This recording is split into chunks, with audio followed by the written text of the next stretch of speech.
10 operations where codes, surveillance, deception, and defectors changed events. This countdown moves from number 10 to number 1, with each archive leading into the next. We begin with MKUltra, inside a real secret operation. MKUltra was an illegal human experimentation program designed and undertaken by the United States Central Intelligence Agency, CIA, to develop procedures and identify drugs that could be used in altering human behavior. The program has been widely condemned as a violation of individual rights and an example of the CIA's abuse of power, with critics highlighting its disregard for consent and its corrosive impact on democratic principles. Project MKUltra began in 1953 and was halted in 1972. MKUltra used numerous methods to manipulate its subjects' mental states and brain functions, such as the covert administration of high doses of psychoactive drugs, especially LSD, and other chemicals without the subject's consent. The hidden network behind MKUltra leads into Venona Project, where secrecy depended on a different tool and a different risk. At number 9, Venona Project, inside a real secret operation. The Venona Project was a United States counterintelligence program initiated during World War II by the United States Army's Signal Intelligence Service and later absorbed by the National Security Agency, NSA, that ran from February 1, 1943, until October 1, 1980. It was intended to decrypt messages transmitted by the intelligence agencies of the Soviet Union, e.g. the NKVD, the KGB, and the GRU. During the 37-year duration of the Venona Project, the Signal Intelligence Service decrypted and translated approximately 3,000 messages. The signal's intelligence yield included discovery of the Cambridge 5 espionage ring in the United Kingdom, and also of Soviet espionage of the Manhattan Project in the US, known as Project Enormous. The hidden network behind Venona Project leads into Cambridge 5, where secrecy depended on a different tool and a different risk. At number 8, Cambridge 5, inside a real secret operation. The Cambridge 5 was a spy ring in the United Kingdom that passed information to the Soviet Union during the Second World War and the Cold War and was active from the 1930s until at least the early 1950s.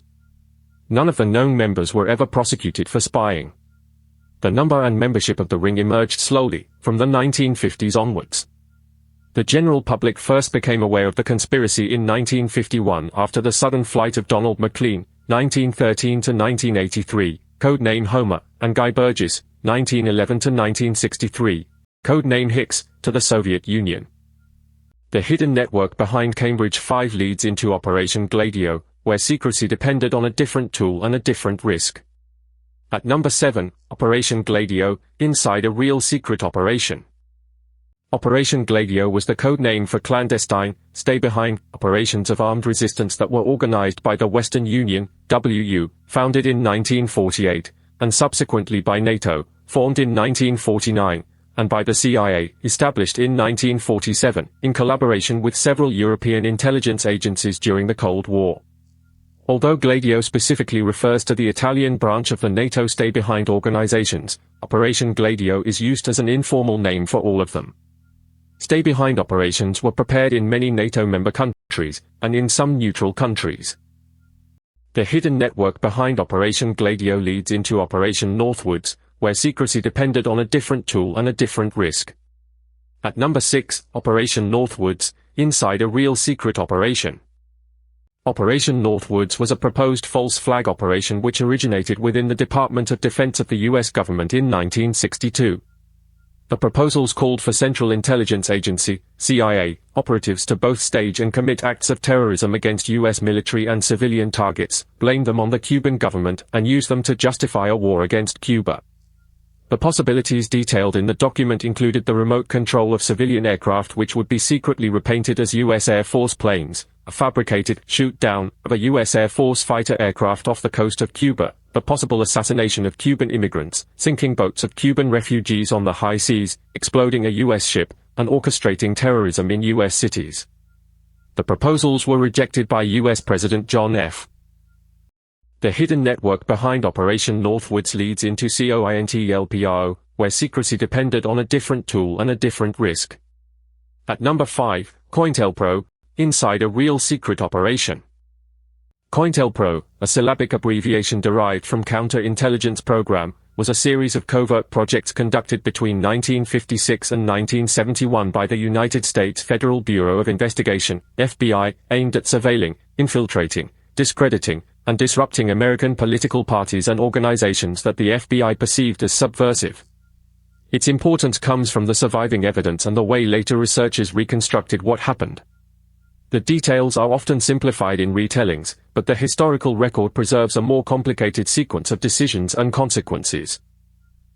The hidden network behind COINTELPRO leads into hollow nickel case, where secrecy depended on a different tool and a different risk.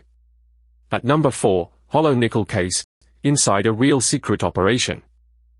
The hollow nickel case, or the hollow coin, was the FBI investigation that grew out of the discovery of a container disguised as a U.S. coin and containing a coded message, eventually found to concern the espionage activities of William August Fisher, aka Rudolf Ivanovich Abel, on behalf of the Soviet Union. Its importance comes from the surviving evidence and the way later researchers reconstructed what happened. The details are often simplified in retellings, but the historical record preserves a more complicated sequence of decisions and consequences.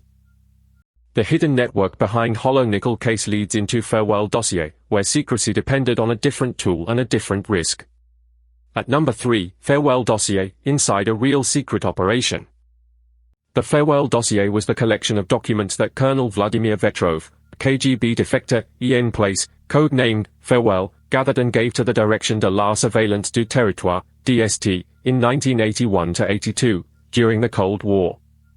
Vetrov was an engineer who had been assigned to evaluate information on NATO hardware and software gathered by the Line X Technical Intelligence Operation for Directorate T, the Soviet Union Directorate for Scientific and Technical Intelligence Collection from the West. He became increasingly disillusioned with the Soviet system and decided to work with the French at the end of the 1970s. Between early 1981 and early 1982, Vetrov gave almost 4,000 secret documents to the DST, including the complete list of 250 Line X officers stationed under legal cover in embassies around the world. The hidden network behind farewell dossier leads into atomic spies, where secrecy depended on a different tool and a different risk. At number 2, atomic spies, inside a real secret operation. Atomic spies or atom spies were people in the United States, the United Kingdom, or Canada, who are known to have illicitly given information about nuclear weapons production or design to the Soviet Union during World War II and the early Cold War. Exactly what was given, and whether everyone so accused actually gave it, are still matters of some scholarly dispute. In some cases, some of the arrested suspects or government witnesses had given strong testimonies or confessions, which they recanted later or said were fabricated. Their work constitutes the most publicly well-known and well-documented case of nuclear espionage in the history of nuclear weapons. The hidden network behind atomic spies leads into Profumo affair, where secrecy depended on a different tool and a different risk. At number 1, Profumo affair, inside a real secret operation. The Profumo affair was a major scandal in British politics during the early 1960s. John Profumo, the 46-year-old Secretary of State for War in Harold Macmillan's Conservative government, had an extramarital affair with then 19-year-old model Christine Keeler beginning in 1961. Profumo denied the affair in a statement to the House of Commons in 1963. Weeks later, a police investigation proved that he had lied. The scandal severely damaged the credibility of Macmillan's government, and Macmillan resigned as Prime Minister in October 1963, citing ill health. The fallout contributed to the Conservative government's defeat by the Labour Party in the 1964 general election. That was top 10 real espionage and secret operations. Every story in this countdown began as a shorter archive, but the connections only appear when the files are placed together. Subscribe for the next collection.